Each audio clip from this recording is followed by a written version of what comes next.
Hey, I'm Luke Evans, and welcome to a unique Dracula Untold experience.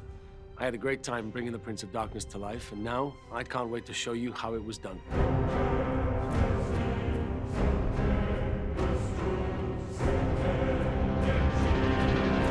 After I played Owen Shaw in Fast and the Furious 6, there was a discussion between myself and Universal about playing somebody else in a different film. So we discussed many different options, and the one option that sort of sparked my interest was Dracula.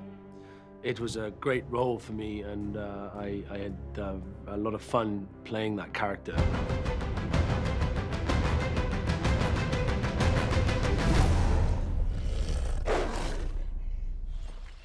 I left it where I found it. What do you think, Vlad? Bring it to me. So the scene that we're looking at right now appears very early on in the film. It's the first time you actually see young Vlad, the Prince of Wallachia. He's heard a report that they've found Turkish armor on his land. And to Vlad, that means one thing. The Turks only enter a land if they want to invade it. And so to find this helmet in the river on his land means one thing to him. It's danger, it's a threat. When he picks up the helmet, as you see, there are huge scars on the side of the helmet. This isn't just a helmet, this is a helmet that was on a Turk's head, and it was on his land, and those marks were not made by anything he would know.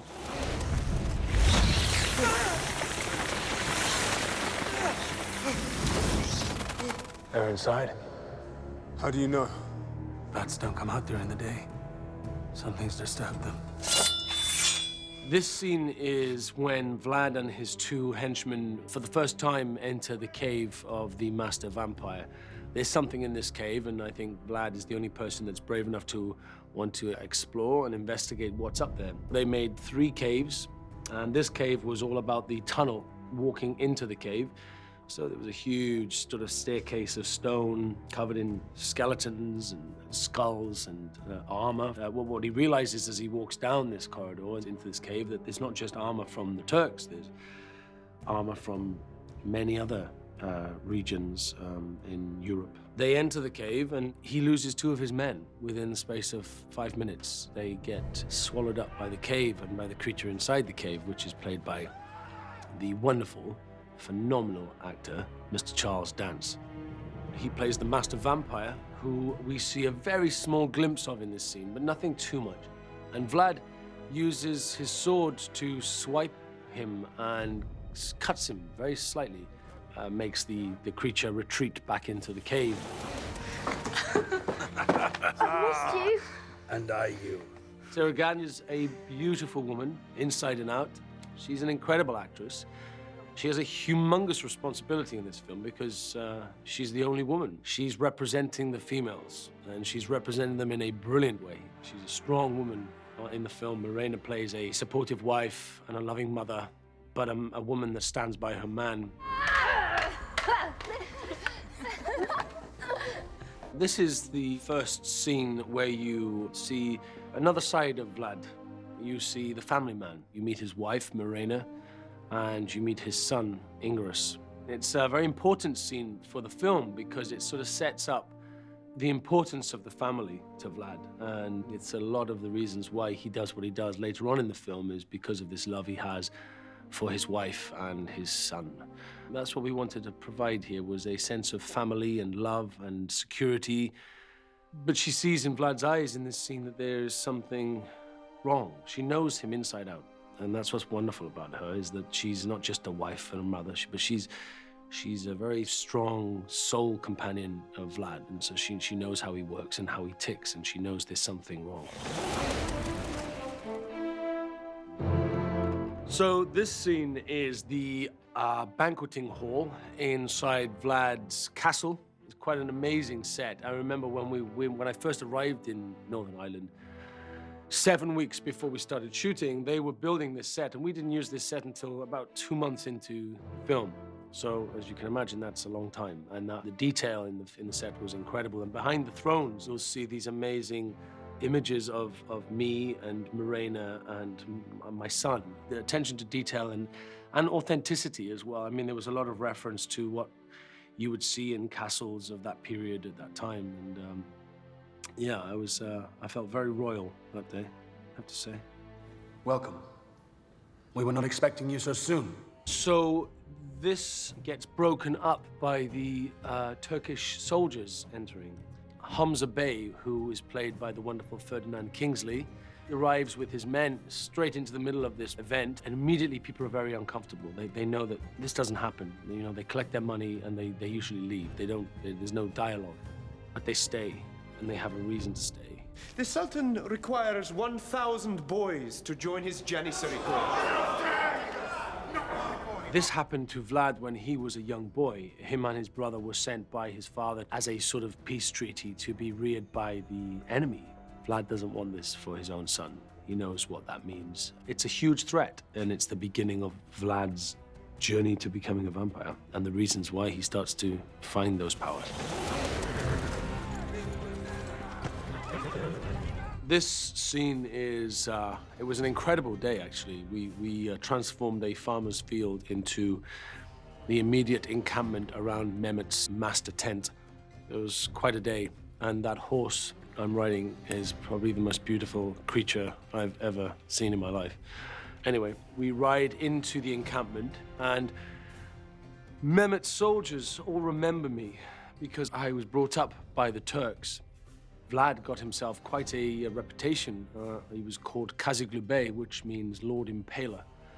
He was a ruthless warrior, and they were scared of him. And the fact that he left the Turks to go back to his own country was a big deal. And now he's back in their encampment, so they have this fear of him, but also a respect of him, but also a sense of betrayal by him as well. So there's a lot of energy and electricity in this scene when I'm riding in on my horse. I'm going to the tent. I'm going to Mehmed's tent, which is where I meet Mehmed II, the Sultan of the Turkish Empire, played by the wonderful, the impeccable Dominic Cooper. My oldest of friends. Your Excellence. Who is somebody who I've played against before as an enemy many years ago. So it's quite funny that we have revisited our enemy positions, but with much higher stakes this time.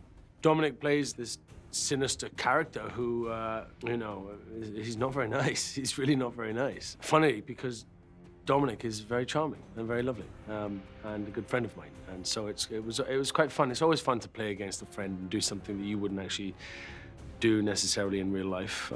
So we had a lot of fun. We meet in his tent, and it's all about me trying to make him compromise about his request to take the children of my kingdom and also my own child. So he's playing on the fact that they were both brought up as children together, but it doesn't work. What's happened is Mehmed II has become the Sultan and has gained with that a grotesque amount of power and is a demanding human being. I count my soldiers by armies, my enemies by nations, and you? Not at all. And knows by doing what he's doing to Vlad and requesting these children is going to cause the annihilation of his people. Mehmed will be sending others soon enough. War will come. You can't protect us. I'll find a way. This scene is when Vlad goes back alone to the mountain. He's just killed a bunch of Turkish soldiers, which means one thing. It means war. And he's now left his country very vulnerable, his people vulnerable, and his family vulnerable. And so he looks to Broken Tooth because he knows something's up there. Something's in that cave. And so he goes back up alone. And this is where he meets the Master Vampire.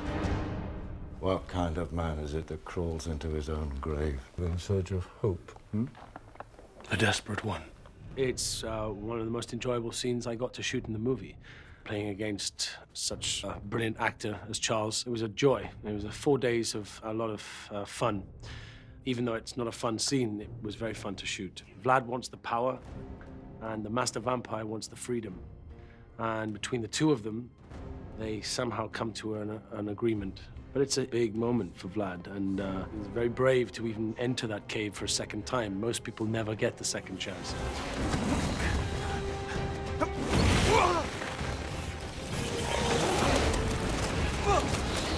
Having to imagine yourself turning into a colony of bats is quite difficult feat. And you have to really allow your imagination to go mad, go crazy. And the first time he does it, he's running very fast. And we had one double running far away from the camera, and he turns into bats, and then in front of the camera was me, and then I stop and reform as a human. I had to trust that that was going to work. I had to trust Gary and the amazing digital department who created all the special effects to create that, and yeah, and it works very, very well. But it's a slow realization of this man who now has these powers, and the transforming into bats is something he uses very successfully throughout the movie. My dad, Dave the Rave. I'm Luke Evans' dad. He's been an extra in 3 of my movies. He upstages everybody. He can't remember his lines, but he loves dressing up. Proud of him. Yeah, thank you very much. He's in a scene when Vlad returns to the castle that's being bombed, and yeah, he's in there somewhere, waving a finger at his son, trying to tell him off. But yeah, he's been in quite a few different movies now. Just enjoy watching it all going on. Yeah. It's a joy. I mean, days on set are long, and sometimes can be very boring, and lots of hanging about. And to look out and be acting and see a familiar face was joy, yeah.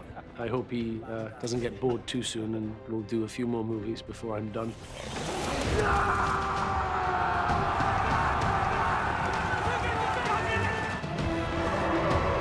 So this scene is when Mehmed's army is advancing on the castle, which has been pummeled by humongous cannons that the Turkish Empire used to shoot. They were humongous.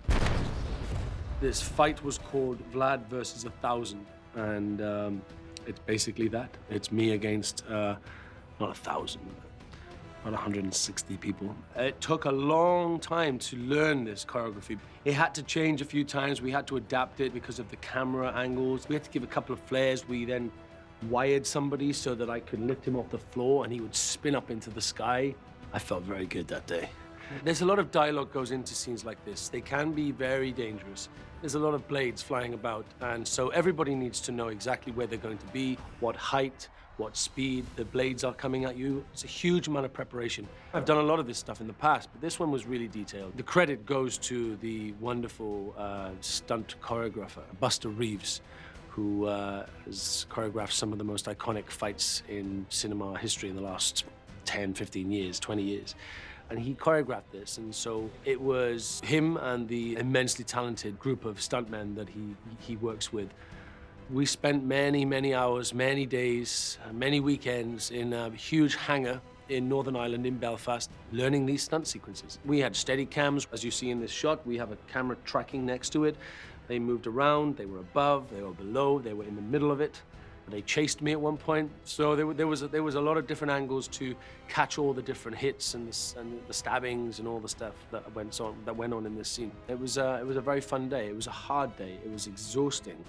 But the finished product I'm very proud of, and it's quite nice to see the backstory and actually see behind the scenes in this, because you sort of see how it's all shot and how detailed some of the fight sequences are. It's all about accuracy, because where the camera is means where you punch and all that stuff. So, yeah, it's great.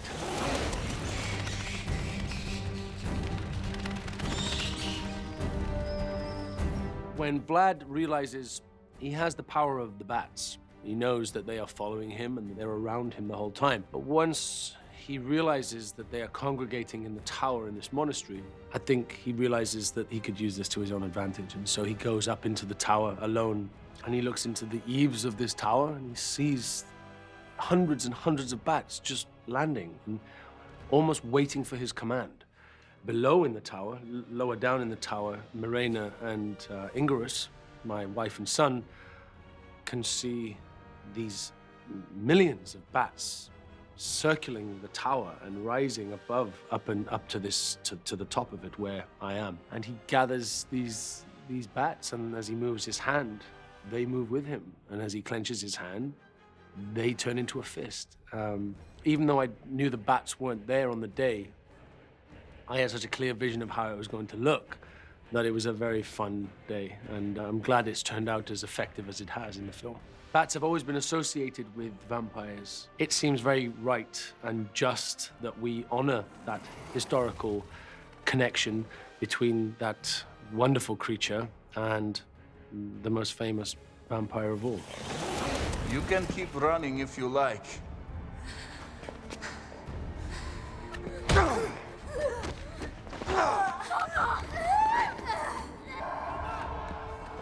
Mirena. It's a very sad moment in the film, because everything Vlad has done to that point is for his family, is for his wife and his son and his people. And there, at this moment, he is tricked into fighting the army while his wife and son were beaten on the top of this tower. And Mirena is pushed off the side of the tower. Just as Vlad arrives on the top of the tower, she loses her grip and falls. He jumps after her. Desperate to catch her with all the power he has, he fails. He just misses her. Even with all those powers, sometimes he just, he failed. And it's a very sad moment that he loses his wife. It's the moment in the film where Vlad stops fighting for what he loves because she's dead. And then he just goes for full attack to this Turkish army. I mean, this is a man with so much pain and heartache and anger and revenge in his blood. It's the turning point in his life. I understand you have a weakness for silver.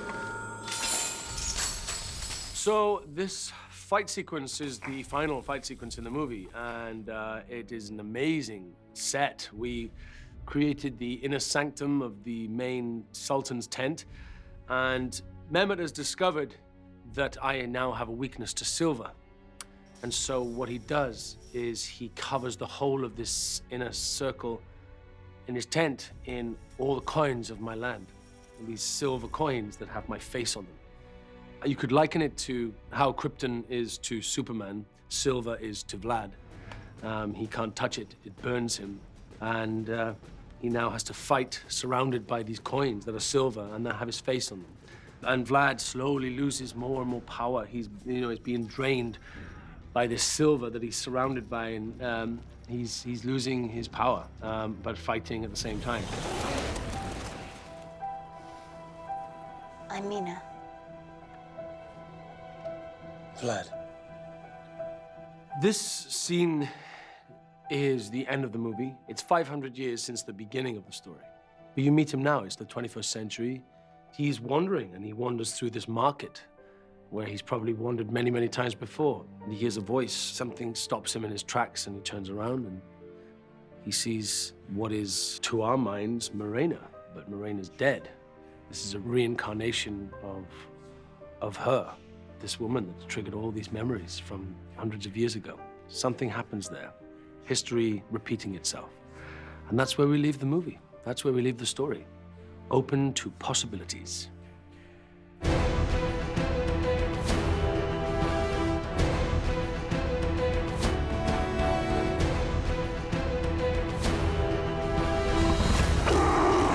Thank you so much for joining me on this journey. I hope you learned a few things you didn't know before. Playing the origin of Dracula has been a dream come true for me, and I am so glad I got to share this with you. I hope you enjoyed it.